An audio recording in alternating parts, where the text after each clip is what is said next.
These days, I hear a lot about wellness, and the endocannabinoid system is often central to wellness. There are, however, a lot of challenges to this, especially when it comes to professional sports. So today, we're talking with a company that has a solution.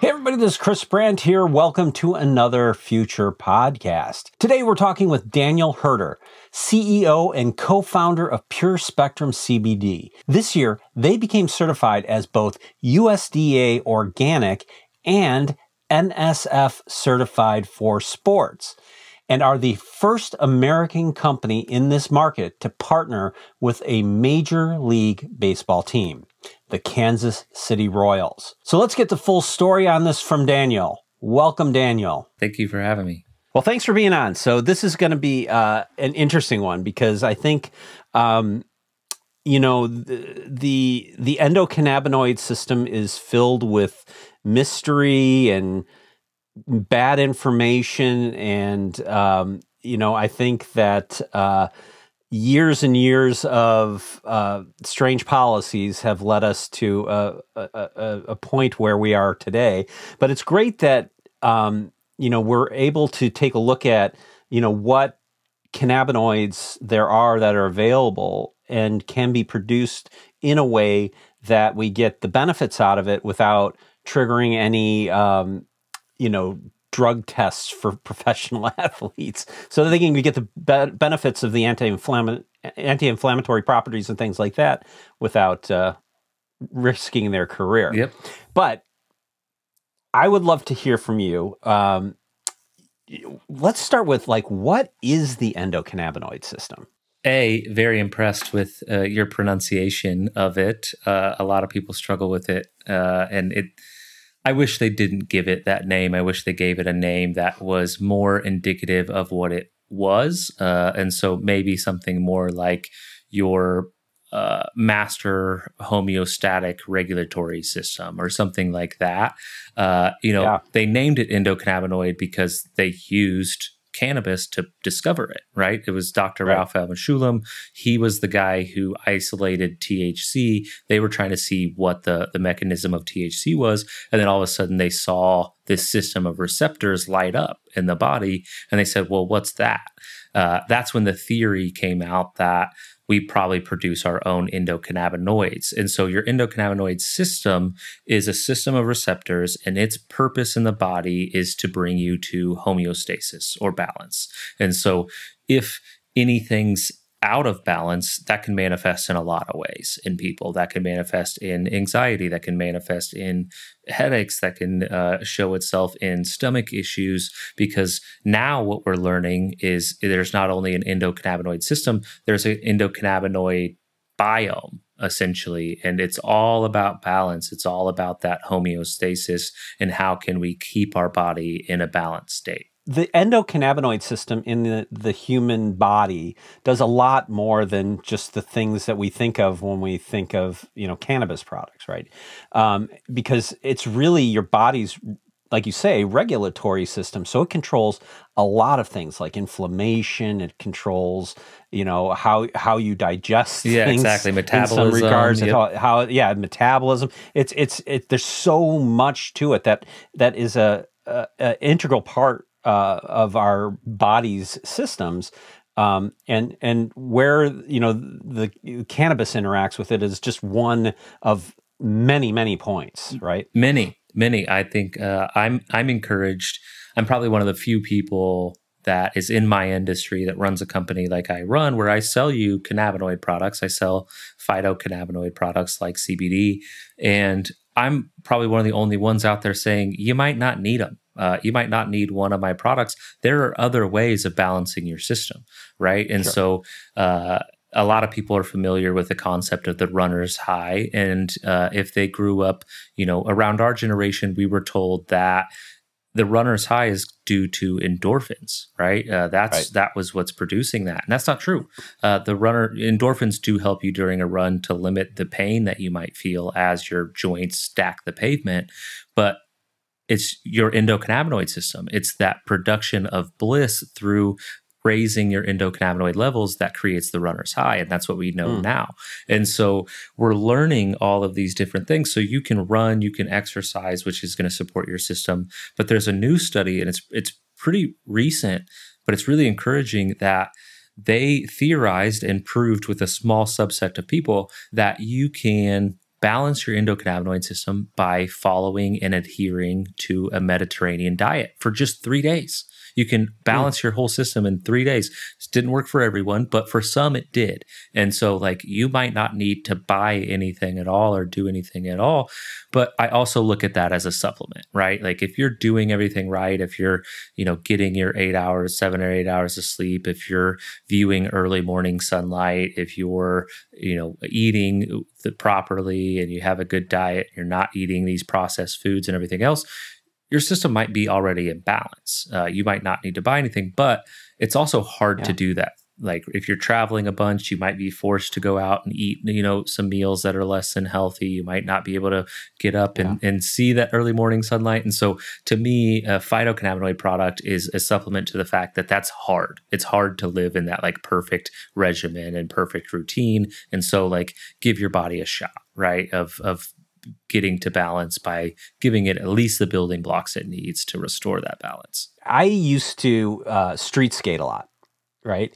And I would wear really tight, rollerblade boots, and I'd be jumping over things and smashing things and, just not taking care of my body. And it resulted in nerve damage in my foot. I have neuromas in my foot that were just absolutely incredibly painful. Like I just couldn't even sleep at night because they were like just banging your elbow in, on a corner and just feeling that pain all the time. And there was nothing that anybody could do for it. I went for literally years just suffering through that. And I found that actually CBD was the kind of key thing, because what I'm suspecting is happening is that it's helping to reduce the inflammation around the nerve, which is giving it, space to, heal and to be all right. But, it's something that I have to consistently maintain, because if I don't do that, the pain just will start coming back after about, 3 to 5 days. But it's been, I can't even explain how much of a miracle cure it has been for me in that regard, because I'm one of those people who don't respond to Tylenol or Advil. I can't get numb from Novocaine. I'm like one of those people. Yeah. And this is like the only thing that helps me. That's awesome. So do you use a topical, or are you taking it, like, are you ingesting CBD? I'm ingesting it. Okay. Yeah. Do you notice? That's the thing that seems to work best for me. I was going to say, so do you notice almost like a cumulative effect? Do you notice, like, if you take it day one, is it more muted, but by day 3 or day 4 in a row? By day about 5 is when it's really kicking in. And I'm like, I just take like about 10 milligrams, a day for me. That seems to be about what it takes. I do it at night before I go to bed, and like it just keeps it all at bay, and I can wear whatever shoes I want. I can go out walking and not have problems. It's just fantastic. That's awesome. I'm really glad you brought that point up, because I think a lot of your listeners, that's a really good thing to know. That cumulative effect, is that consistency, because your story is very common with people who use CBD. And even if it's not your story, I think a great example of this is people who have anxious dogs. So we have a pet line, right? And through our pet line, one of our biggest months of the year is June. And it's June because it's coming up on the 4th of July. Right? Yeah. And what we noticed, and what our feedback that we've received is showing, is those who start early, who start giving it to their dog, the last week of June, and have that buildup going into the 4th of July, their dogs are almost unaffected by fireworks, where a year prior they were hiding in the bathtub. Right. And those who get it just in time and try to administer that day, they do notice a little bit of a difference, but you're going to have much more success if you understand that cumulative effect, that consistency. And for some people like yourself, it's only 5 days. I've met people who it's 45 days where they experienced almost no benefit until 46th day, and then tremendous benefit, right? And it's just that consistency that's important. I have a friend who has a similar problem to mine, and it took him longer to get there, but he did get there as well. Yep. You know, and it was kind of like, it only took me 5 days. So I don't know what's wrong with you. Well, we have so many, like, we'll get 1-star reviews that come in, and I don't even need to see the review to know, like, we get a lot of 5 stars. We really take care of our customers. So when we get a 1-star, it's this person didn't fully understand the product or was trying to use X product for a solution when they should have used Y, or I ate 1 gummy today and I am not feeling amazing. What the hell, right? Or I tried a drop this morning and I feel nothing. And it's like, so you've done it for 1 day and you've got nothing. That's okay. That's normal. Keep going, right? Like, keep going. So yeah, I think that's just so important, because I think so many people, especially in our culture today, they're always looking for a golden bullet or a fix, right? Like that I can just do something one time and then my problem's solved. And so many of life's answers aren't that way. The solution is in the consistency, right? Like if you want a fit body, you can't just go work out one time. Like you got to go in and day out. And like the first week, you're not even going to see a difference. You're going to look in the mirror and it's going to look like nothing happened. But if you can... Yeah, I do. I have a lot of days like that when I go to the gym. But if you keep consistent and you look back a year later, then you might notice some differences, right? So I think that's well. Now that we're on the topic of elite athletes, like me looking at myself in the Chris, mirror, elite athletes. You know, you have a really interesting connection here with a Major League Baseball team. You know, and typically, you know, we think of these sort of things as, being restricted for them because, they do a lot of testing and, any performance enhancing things could, be, really problematic. But, really what, CBD is a supplement like any other kind of supplement that they might take. And the thing that's interesting about what you're providing them is the fact that there are no other components in it that are going to impact their testing, right? So you are, partnered with a Major League Baseball team, which seems incredible to me. Can you talk a little bit about that? Yeah, absolutely. It's one of the more prouder accomplishments I have in my career. It was a slog to get done. It was very hard. It did take, I think, a full 9 to 10 months of getting it done and getting through all of the hoops you have to jump through when you partner with a multi-billion-dollar organization that's, governs a billion-dollar team that you're partnering with. And so it really started for us. We started with athletes. That was a story we started telling back in 2016. And so we had our first stable of athletes were all UFC fighters. We started out with like a roster of like 15 UFC fighters that were taking our product. And at the time, entities like NSF wouldn't touch us. I would reach out to them. There's essentially 3 that you can reach out to and get your product certified for sport. And so there's NSF, there's Informed Choice, which with their Informed Sport program, and then there's Banned Substance Control Group. I reached out to all 3. Banned Substance was the only one that was open to exploring, but still not open to the category yet. And so it was funny to me when that came full circle. Yeah. But since we couldn't get certified that way, we kind of had to put our money where our mouth was, so to speak, and like show up. And so we were sponsoring fighters, UFC fighters that were actively on the roster, that were actively being drug tested. And if they were to pop hot for THC, they lose their salary for up to 2 years. It's a gigantic risk to them, which means it was a gigantic responsibility to us. And that wasn't taken lightly by any means. We knew how important that was. And so, we implemented an early seed to sell testing process where we were testing our raw materials. We were testing the raw materials again before the formulation, at like midpoint of formulation, at the end, and then after the final product. And, we had to do that because we knew that these fighters trusted us and that they weren't going to pop hot. And so that's where you don't want to piss them off because they're no. Anybody if they're losing 2 years of salary, they're going to come and find you. If they have 2 years, if they're losing 2 years of salary and they have like that cauliflower ear, don't mess with that person. If I've learned anything in life, so that's where it started. And then we kind of continued on that path of athletes. And so we were first cannabis company to partner with with a major sports organization when we partnered with the CrossFit Games back in 2018.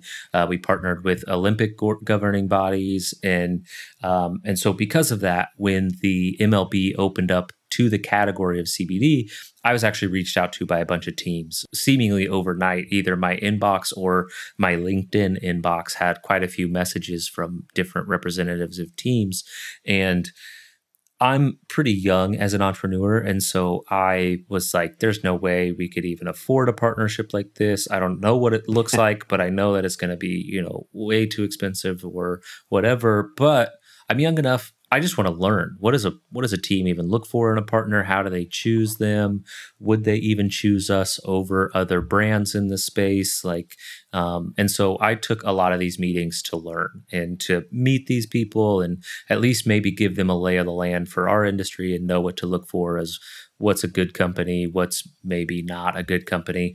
And so I started talking to these teams, and I talked to probably 5 teams seriously for a few weeks. Because I now live in Kansas City, I was able to talk to the Royals team in person, and I don't know if it was because of that or what, but they were the first ones that really listened and were looking for ways where they could add value to the vision I had for both my company and for the industry at large. That really stuck out to me. We really started to look in deeper of what a partnership can look like and how can we utilize that to help our internal mission. So as a company, our internal mission is to help 1 million people feel better naturally. And in our industry, a lot of times we're fighting for legitimacy. Right. It's a pretty nascent industry still. And it was 2018 was when the full farm bill was signed that fully federally legalized everything that we do as a company. We have been legal since 2014 because we're a Colorado company, and that's when the first farm bill was passed in Colorado and Kentucky. But the rest of the country caught up in 2018. But still, to this day, even though the FDA's had 5 years, they have not given us a regulatory pathway, and they have not given us guidelines to fit within any type of frameworks that they have. So they say the dietary supplement framework isn't good enough for us, which makes no sense because I've taken some pretty weird pre-workouts when I were younger that I would imagine that the label isn't actually what was in there, but there's no way to tell because the FDA doesn't even regulate that. And you can go into any GNC in America and buy something that doesn't even require test results. I find most of those are like 400 milligrams of caffeine. Exactly. That's it, right? Just to get you to feel something. So but all of that, we still regulate ourselves harder than most. The lab that we're partnered with has their active pharmaceutical ingredient license. So we can qualify all the way for a pharmaceutical pass through. That's how much we internally regulate, but yet the FDA still won't externally regulate. So in the consumer's mind, it's still shaded in illegitimacy. And especially because you can drive by stores. And if you drive around any city, if you see CBD anywhere, it's probably attached to some dodgy looking head shop. And it's CBD sold here with kratom and other whatever. And, and so you might not even know what CBD is, but now you're affiliating it with, well, whatever CBD is, it's sold in that shop, and anything sold in that shop is nothing I'm ever going to buy. So it's not. And who knows if it's even CBD that they're actually selling? Exactly. And so because of that, we're always looking for ways to further legitimize what we do. And it became clear that if you partner with an MLB team, it's also clear that you get the stamp of approval from the MLB, and you do have to go through the full compliance and vetting process where they look at your website. They look at every marketing material that you put out. They sign up for your email list. Are you making unverified claims? Are you saying things that you shouldn't be saying? Are you, putting out products that you shouldn't be putting out? All of that, they put you through the full ringer. We understood that the average consumer would see that and see that wow, if they are the trusted wellness partner of the Kansas City Royals, it takes a lot to achieve that title and to get that, markings and use. That was really what we set out to do. Was we were already first in the sports category in a lot of ways. We were first in Olympics. We could be one of the first in the MLB. One of our largest competitors did sponsor the overall MLB first. And then there was, while we were jumping through the hoops, we got beat out by another company with your hometown team. Actually, the Cubs were the first team to partner with a CBD company, and so we wanted to be first. I cheekily say that we were the first American company because Mind is a UK company that filed for a Chicago PO box to call themselves a Chicago company, but it doesn't take a lot of Google sleuthing to figure out that. And so just so I can still claim first in some way, because I'm petty at times, I'm like, well, we're the first American cannabis company to partner with an MLB team. It's been a learning lesson. Anyone out there that's thinking, I know a lot of entrepreneurs listening to your podcast, and anyone that's thinking like, oh, I have a sports supplement or I have this, I want to partner with a sports team. If you're first in the category, it's tough.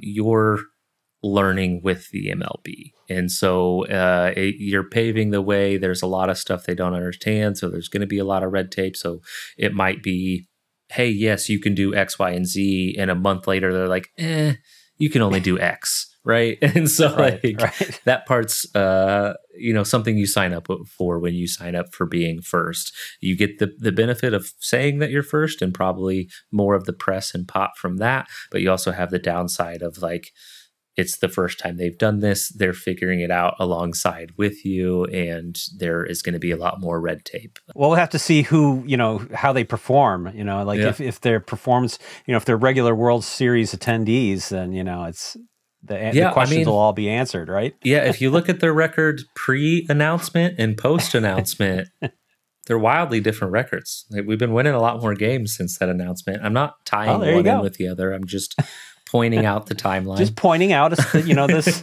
not claiming causality, you're just, correlation. That's right. But that's exactly right. So yeah, the sports world, I think it makes a ton of sense. And we got started with UFC because there's a few things that like are pretty crystal clear. Obviously, a lot of things are still gray. There's still a lot of studies that are needed for what we do. But if you look back, I think it was 1998, you fact check me on that, but I think it was 98 when the government first filed a patent on cannabinoids. And it was 1998 when the government files this patent. I know the patent number. It's 6630507 for anyone that wants to Google that. And in that, again, I don't remember the date off the top of my head. I think it was 98. But they claimed and theorized and proved, essentially, it's a very long patent, very long paperwork. It's called Cannabinoids as Antioxidants and Neuroprotectants. And, CBD is a known promiscuous molecule, and it does a lot of different things in the body. And it's hard to like lock it down and says it does X, Y, or Z, because it really depends. Depends on when you take it, how you take it, what you take it with, what's going on in your body's own system. There's all kinds of other factors that and make how it, much. Exactly. And it makes it really hard. Yeah. Like Big Pharma has taught us, like, I have X condition, I use X thing. And like CBD is kind of challenging that of like, it's not a one-to-one relationship here. It's more of a one-to-many.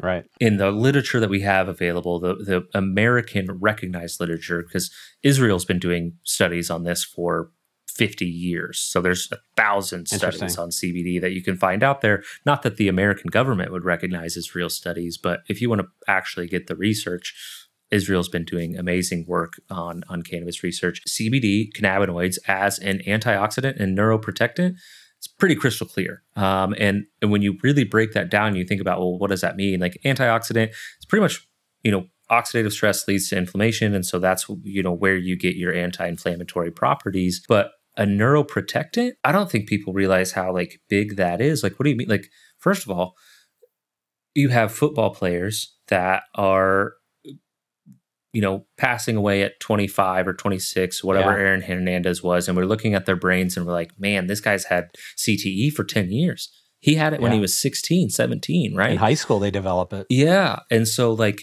we have this thing. And so like if CBD is a neuroprotectant, that means it can protect our neurons. So then you think about football, you think about lacrosse, you think about hockey, you think about boxing, you think about MMA, you think about all these modalities of like, if it's true, I don't need to feel anything at all if I'm buying an added layer of protection on my brain. It's an added layer of insurance, right? We wear a helmet on the outside.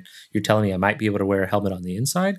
And so like, that's really interesting to me. And then as we look in and learn about other cannabinoids, right? CBD is just one of 100 plus. And so CBG is one that we're learning a lot more about. It's short for cannabigerol. And CBG has been shown to have neurogenerative properties, which is really interesting to me because, I'm a respectable adult who drinks very seldomly now, but in college, I wasn't that way. And in college, I was taught that if you killed brain cells, well, they're gone, right? And well, they're coming to get you, so you might as well, kill them before they get you. Exactly right. And so that was my theory in college. I killed plenty of them. Yeah. And I had that theory too. It didn't work. Now that I'm older, it's not working out so well. Exactly, same way. But now seeing these studies and being like, wait, there's neurogenerative properties. I can regrow brain cells. I can actually stimulate the growth of new brain cells and new neurons. That's really exciting if those studies continue to prove that and continue to show that. So again, CBD, CBG, that's still only talking about 2, and we know of 100 plus that we can get out of the plant. So that's why I'm really excited about what I do. And that's why I don't even look at my company as a CBD company anymore. I look at us more as a cannabinoid wellness company, right? Well, and you're talking about, the plant-based cannabinoids, but I mean, how many cannabinoid receptors are there in the body? I mean, it's evolving so fast. If I answered that with my current knowledge, it's probably outdated. Getting into the industry, the thing that was clear is we knew we had CB1 receptors and CB2 receptors. And we knew that CB1 receptors mainly existed in the brain and CB2 receptors mainly existed in the body and the periphery. THC acts on CB1 receptors, which is, the theory there is why it has a high effect. Psychoactive. Yeah, exactly right. And so now we're seeing these other G-couple protein receptors, TRPV1 receptor, all these other things. So I think there's 5 different systems of receptors and networks and types. But what's super interesting to me is the way that they all interact with plant-based cannabinoids. And to me, it's we discovered this whole system of lock mechanisms, and we discovered a whole bunch of keys within this plant. And cannabinoids don't only come from the cannabis plant. There's cannabinoids in echinacea. There's cannabinoids that have been found in black pepper. There's cannabinoids that have been found in a lot of other plants. And so if we wouldn't have called it the endocannabinoid system, would it be more well understood and well taught? Is the medical community at large ignoring it because of its name? And cannabinoid, right? It comes from cannabis. That's not for us. And to me, it's the biggest discovery in health in the last 40 years. It wasn't until 1990 that we discovered the full system, right? And it's crazy. We're still not even teaching it in medical schools. Less than 10% of medical schools teach it. Of that 10%, it's a chapter.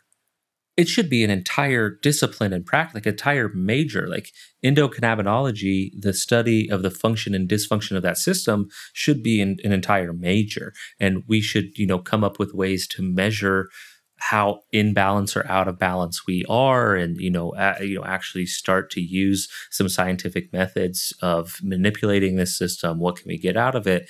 But instead, you have people like me that don't really know how to read medical papers, that are just reading them 5 times in a row, trying to slam them into my caveman brain because I'm trying to produce, better and better products that can help people and help people feel better naturally.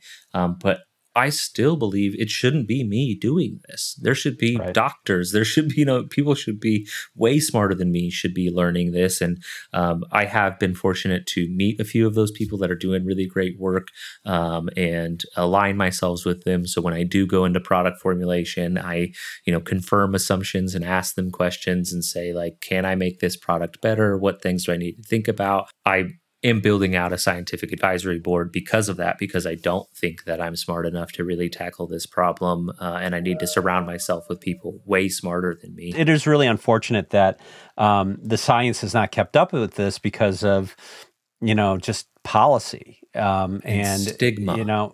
it is very frustrating to see things like this that have the potential for great benefit, like to the point where like, our elite athletes are, not are going out and seeking you out to access it, right? So they're seeing value in their world, for it. So it's unfortunate that we're in that place. Like honestly, it makes me sad. Obviously, I was born and raised in Kansas City. I'm a gigantic Patrick Mahomes fan. I think he will be the greatest football player of all time. And the fact that he can't take my product, like it's a policy that they're not allowed to take CBD or cannabis products at all right now, right? Like all I want to do is protect his brain and give him longevity where he can play the sport he loves even longer, right? And the NFL is studying cannabinoids for pain relief. They've given a whole whopping $1 million to this research out of, the revenue that they make every year. There's no sarcasm at all in my voice, but it is frustrating. It's very frustrating because I've seen time and time again, it helps so many people. And oftentimes since we got started so early, since, we formed our company back in 2015, we've seen anecdotally some crazy stories that then a year later, the science will come out and tell me what the heck happened there. And so there was a story of a nonverbal autistic child all of a sudden speaking and singing his favorite kid's song for the first time in his life, 9-year-old kid. And her family calls me, they're crying and they're like, Dan, did you know your product had this ability? I was like, no, I had no idea. This is amazing. Thanks for telling me. And a year later, a study comes out of Stanford, and children on the spectrum, children with autism spectrum disorder, have a lower amount of endocannabinoids than their peers. So it makes sense in theory that if you were to supplement that with a phytocannabinoid, that it can bring them up closer to normal with their peers.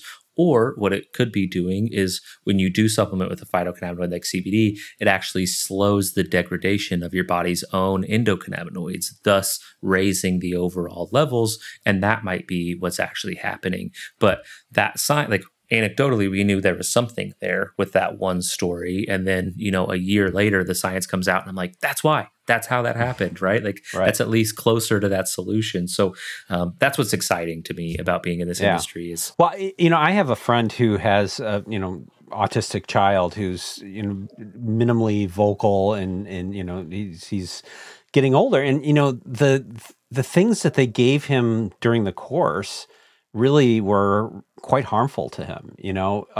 He developed diabetes from some of the drugs that he was taking to manage his autism, and then he, became, sort of a seizure situation and all sorts of things. And, while the drugs were helping him sort of maintain himself, they were also damaging a lot of his systems. And, his father, who's a friend of mine, is been, giving him CBD products and things like that. And it's been extremely helpful for him to sort of regulate himself too. So, anecdotal evidence like that is not evidence. It's not a study. No, it's not, we're not claiming it's in any way. Anyone listening, which is frustrating because I've seen this, and I've seen this with other, friends who have kids that have, autism spectrum disorder, challenges and things like that. And there does seem to be benefit there. And, while I just hate, having to speak anecdotally about that. I would love to have the science come up to speed on that and tell us, here's why it's not working, It's weird, too, because I, like you, want to see the science on it. And so I try to go out and support anyone that can help do that. And I'm like, I'll, donate product to it. I'll do whatever. I just want to see the science. And the side eyes and the looks I get and the people like, oh, yeah, let me pass this forward to our scientific team and then never hear about it again. It's discouraging. It's weird to me of well, what if I'm right though? What if it can help? Why wouldn't you want to study it? And again, it's all of that stigma, not only the stigma from reefer madness back in the day, but right.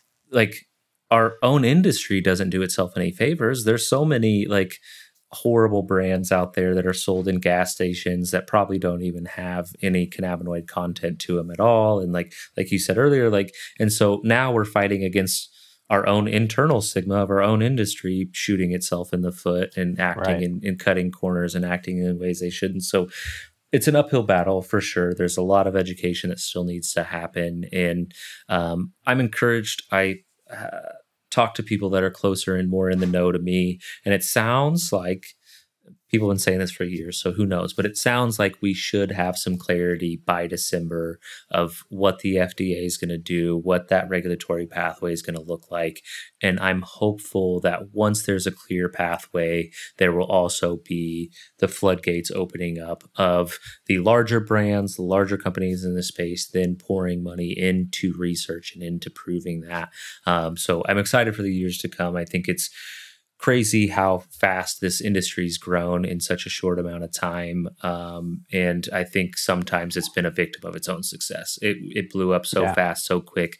People made their minds up before they really knew what it was. And so that's why I always start with like, look into your own endocannabinoid system. Because when I tell people about that, like I might maybe just completely overreacted, but the way that people shrug it off to me when I say it, I'm like, how? Like, I quit my job. I quit my career. I had a very cushy job. Like, I was so mind blown by the fact that it took me, I was 25 when I first learned about my endocannabinoid system. I was like, how?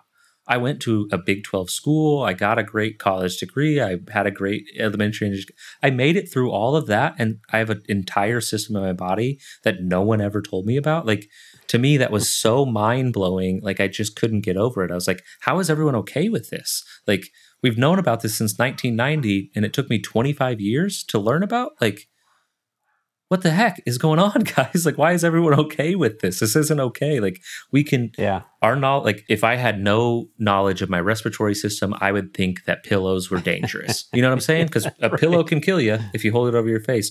The pillow's not killing you. It's the lack of oxygen. And I only know that because I have an understanding of my respiratory system, which is why I believe it's very important that you have a knowledge of your body's own endocannabinoid system. There's a lot of endocannabinoid receptors in the body. The CB2 receptors are throughout the body. It's not a psychoactive sort of thing. So CBD is not going to get you, high. And in fact, CBD is a THC antagonist, so it can actually make you less high if you're taking CBD. For people who are worried that they're going to, like take some and then, like tip over, that's not the case. No, it's funny because I often like THC, if you're taking THC knowingly and that's what you want, you're probably taking it because you want to feel something. And even, we talked about pre-workouts earlier. You said typically it's just 400 milligrams because somebody's taking it, they want to feel something before they work out. CBD, a lot of times people come to CBD because they want to stop feeling something. Right? Like they want to stop feeling pain. They want to stop feeling anxiety. They want to stop feeling restless. They, whatever that is, a lot of times it's the off button that they're looking for, not the on button. And so it is completely non-psychoactive. There are many different CBD products out there. And so, if it is important for you to be able to pass a drug test, don't take any products that are labeled full spectrum. If they're full, it means it also contains THC.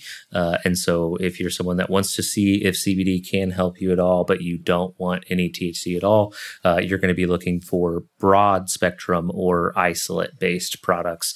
And that'll make sure that you can try out CBD without having any of the risk of the THC side.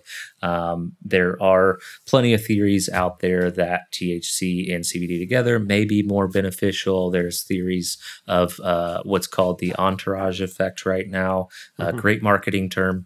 Great marketing scheme. We'll see what the science shows. I have my own theories there, but I think it has more to do with the terpenes than the cannabinoids being ingested at the same time. But there's a lot of nuance out there, and there's a lot of great companies out there that are consistently educating, that have great education on their website. There's even ones out there that do partner with other companies that sell e-commerce, but are strictly on education. So Project CBD is a great company that that it lists a ton of studies, all the upcoming and new studies. They list there. I'm not affiliated with them at all, but I use them personally to learn a lot. I think they do a really good job. And so, yeah, it's an exciting place to be in. Even recently, CBN, which is cannabinol, just a few weeks back was shown in a study. Was shown in a study to be better than melatonin in every category. Getting to sleep, falling asleep, deeper sleep. And melatonin is really about setting your circadian clock. It's not to make you go to sleep. And people take enormous amounts of melatonin, and I don't think they really understand how dangerous that actually can be. Melatonin is not a safe drug at a high dose. No. And it seems to be completely unregulated with regard to that. Completely.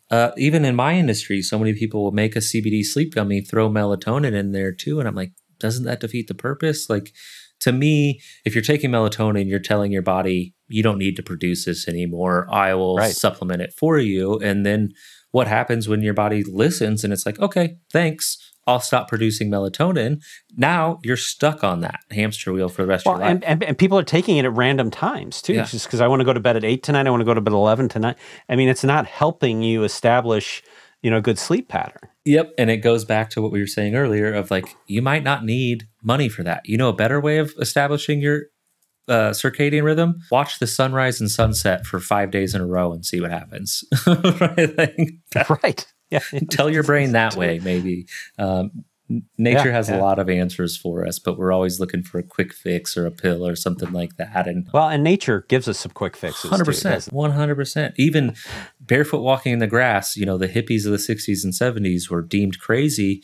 And now the science is becoming clear that they're a cannabinoid. They actually mimic cannabinoids in the body's endocannabinoid system and help establish it. Sound of birds. It can produce calming effects in your body. The color green, surrounding yourself with green, has been shown to have an impact. So I mean, there's a lot of things in nature that we haven't really leveraged properly. Yeah. But if people want to skip all the nature and go straight to the nature in a bottle. Where can they find Pure Spectrum CBD? Yeah, so easiest place to find us is PureSpectrumCBD.com. We are sold in quite a few. Yeah, we're sold in quite a few supplement stores and whatnot throughout the U.S. With that link for listeners of the podcast, I'll create a coupon code just for your listeners. Oh, cool, fun. FUTR. So that's a really easy way. If you chat us during regular business hours, those are real humans back there. I wrote that down as a note as well. Help people figure things out. So feel free to chat us or call us. Yeah.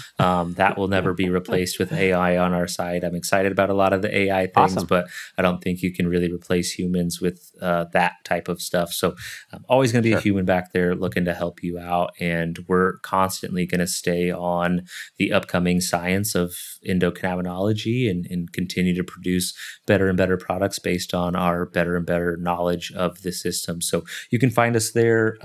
My full name is my Instagram, where I put out a lot of educational content, and I do interviews on the street and stuff and ask people about their endocannabinoid system and what do they understand. And oftentimes I hear that those interviews, people are asking the questions that my followers and listeners are wanting to know the answer to. So my Instagram handle is Daniel Blake Huerter, which is literally just my full name. I need to change it to something shorter. But until then, that's what it is for now. And yeah, so you can check us out there. If you're a TikTok person, I think it's Dan the Hemp Man is that one. I don't run that or post that. If you DM that's my content guy, Steph. He is pretty good at responding to DMs. The Instagram one I personally run, and if you hit me up there, you can talk to me directly. Let us know the updates that come from any research you find out. I would love to have you back on when we know a little bit more about some CBD goings on, and really appreciate you coming on. Really appreciate you doing this. I love the fact that you're mainstreaming this product, and hopefully it can be helpful to a lot of people. Yeah. So thanks so much. Yeah, thanks so much for having me. It's been a blast. Thanks for watching. I'd love to hear from you in the comments. And if you could, please give us a like, subscribe if you haven't already, and I will see you in the next one.